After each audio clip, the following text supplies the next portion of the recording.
Uy, kukwentuhan. Miss, gusto niyo magkapera? Gusto niyo ng kapital or ano?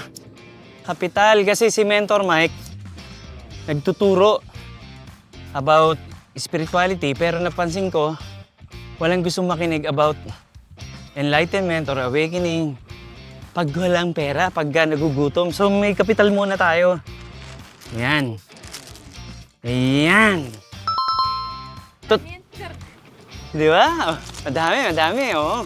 So, may tanong. Follower ba kayo ni Mentor Mike? Yes po.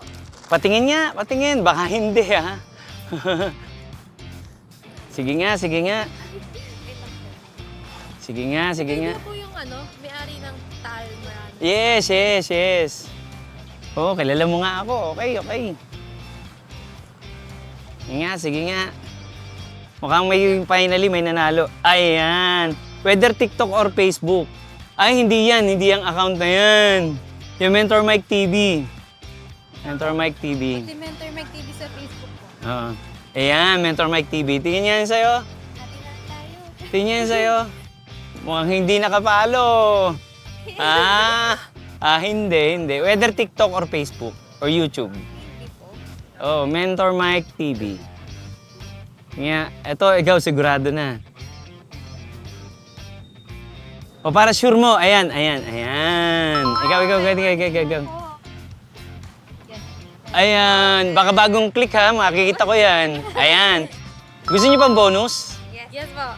Kung talagang follower kayo, ano yung sinasabi ni Mentor Mike TV regarding kapal ng mukha? Alam ko ito lang. Ah, Di ba sir, syempre pag makapalang mukha mo, confident ka. ah, So pag confident ka, magagawa mo yung mga bagay na gusto mo, yan yung mga bagay na makakapagpasayo, magkakapagpabuhay sa'yo. So magpapaba sa bulsa. Uy, yun! Galing mo!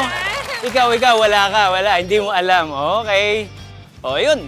Follow nyo si Mentor Mike TV. Kayo, ayaw nyo bang i-follow? Follow nyo na. Baka sa sunod akong papadyak sa Rizal. Yan.